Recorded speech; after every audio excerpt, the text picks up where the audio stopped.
HiFightIQ, presented by Expanse Energy.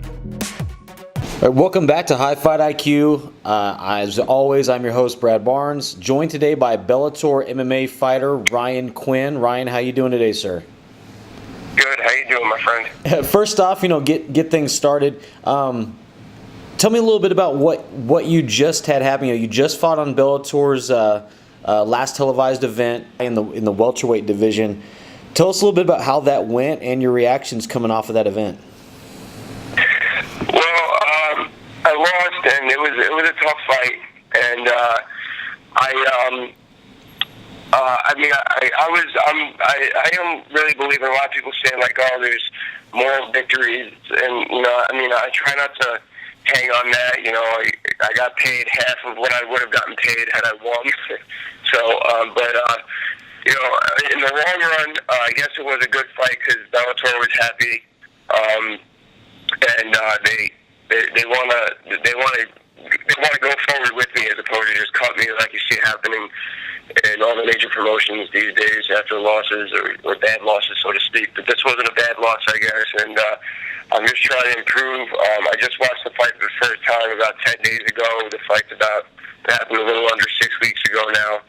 And I'm just trying to go forward from here. So I'm content with what's going on. I'm trusting the process right now and just training, trying to better myself. And I already have a timeline when I'm going to fight again that they laid out for me. So I guess like I said, just trust the process. Really quick, you mentioned, you personally don't really believe kind of the moral victory thing, but that is a pretty big deal to be able to go do a fight on television, and coming off of it, obviously not being happy with the results, but feeling like a little bit of security and feeling like you're worth a little something as an athlete and as a person to go out and perform the best that you're able to on that particular night, and it be good enough that they're like, hey, we appreciate you, we want you to come back, as opposed, like you said, to other promotions where it's like, hey, thanks for coming out, go win 3 more and we'll call you back. Well, that's actually very true, and that's something I should have said. This truly, for the first time in my career, I've lost 7 times. This is the first time I felt like I failed forward. I didn't fail. It wasn't a true setback. I just kind of went sideways, if that makes sense. So I kind of I didn't lose and go backwards. So I'm still there. So yeah, in a sense, yeah, it is. I have some security, and it does feel good. A little bit about outside of the fighting thing, you keep extremely busy. I've been fortunate enough to be able to become friends with you and hang out with you out in Florida. You're staying. You're wearing a lot of different hats, staying busy. You're not just a fighter, but you're in college. That was publicized quite a bit on your fight. And you're a coach and a trainer. So you're doing a lot of different stuff. How do you juggle that when it's fight time? There's definitely long days where I just deal with it. Just put on my blue collar hat and just grind through it. But things with everything for the most part, kind of a fun way of working out. I'm able to. I'm a personal trainer, and as far as I run the amateur program here at American Top Team. If I got guys with fights coming up, I have a very good support crew with my teammates. Steve Montgomery, he was on The Ultimate Fighter. He helps me out a lot. Coach Di Davis, the boxing coach, and Steve Bruno, and as well as Dean Thomas, who's kind of my mentor as far as being, as much as being a coach, as being my coach as a fighter. He's kind of coaching me to be a good amateur coach. I definitely get help. I get a lot of help when I need it, and it's kind of funny as far as my school is concerned. It was kind of nice, being in my hotel room studying for a test the following week, or just catching up on homework. It was peaceful. It was relaxing. So it's this is all fight day, as opposed to running around and going nuts trying to find some things to keep my mind off it.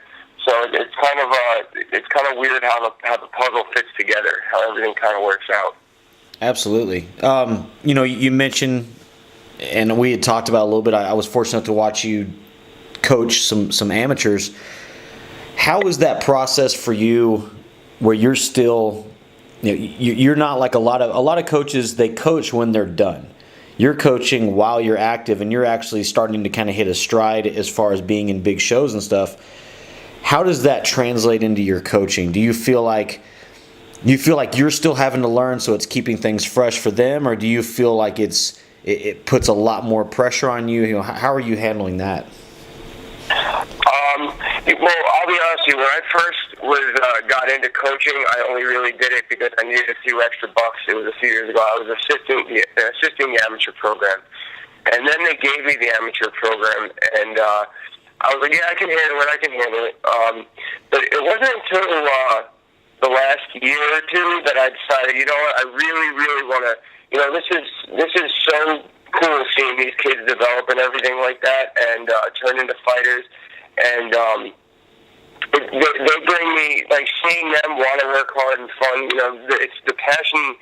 The passion gets lost in some pro fighters these days when it comes to money and stuff like that. But when you see these amateurs really enjoying it and working hard simply because they love it, it's kind of it's motivation for me. It's like my fighters motivate me more than I think I motivate them. Now, on the flip side of that, like, when I'm on these shows and I'm on the national stage, like, I got to lead by example. I can't let these kids, see me go out there and just quit or just not give it my all. They deserve, they work hard enough. They deserve to see their coach when he's out there, give it his all and be a good ambassador of the team and of the sport, and and be a good example, like I said before.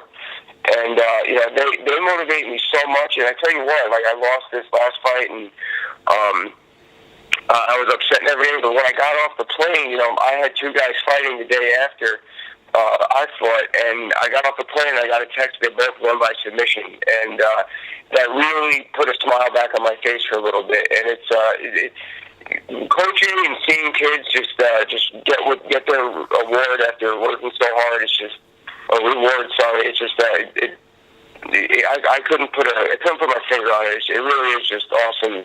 Just seeing it, just being part of it. So a little bit with what's coming up next. You said you have some stuff on the pipeline. You've got a little bit of a timeline set. As far as for goals while you're with Bellator, they're making huge moves right now. They're signing a lot of big-name people.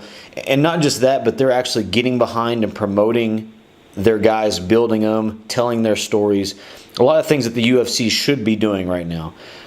Where do you see your place in Bellator as far as, are there some fights that you say, after I get my feet under me, I'd like to fight, X or Y opponent?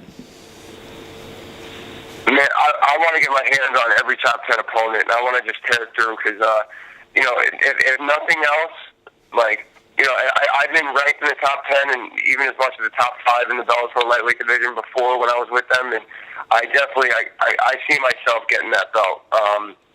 I really think I'm like 2 or 3 wins away from being right back in that picture. I don't think that there's a lightweight that under the promotion, under the banner that I can't beat, and I truly believe that. And you're only as good as your last fight. I'm coming off a loss. I just want to get a win. Hopefully, it's against another well-known opponent and get right back in that picture. Awesome. Well, Ryan, like I said, it's been an honor to be able to hang out with you. Learn a little bit about you and see your work ethic. I know you're up there at the gym from sun up to sundown every day, and it's cool for me as a coach and a competitor to see that. When I get wore out, I sit there and think about, there's other people out there doing it all the time, and it's cool to see someone doing that and being someone that wants to lead by example for their athletes. So I appreciate everything. Do you have any kind of sponsors or anybody you want to get out real quick before we let you go? Yeah, definitely. I just want to say, Brad, thank you very much for everything. Your company is awesome. I love when you come in town and we get some good rolls in, and it's such a different look. And as I told you last week, you always remind me of the technical aspects of things. I can't appreciate it enough. But our sponsors. I want to thank O'Connor's Pub in Brewster, New York. They always have my after parties and always have my viewing parties, and it's always awesome with them. Go Time Energy, based out of Dallas, Texas, and Evergreen Recycling in White Plains, New York. Those guys, they are with me no matter what level I've been at. They're always backing me, and they make it easy to work hard. So awesome, guys. Check these people out online. Check out Ryan Quinn online also on Facebook and on Instagram. He's Mighty Quinn. Support these guys when they're coming up and watch a future top 5 athlete and coming from his mouth right now, future Bellator champion as he moves up the ranks later on throughout the year. Thank you for coming on, Ryan. Thanks for having me, Brad. Have a great day. You too, bro. I'll talk to you soon.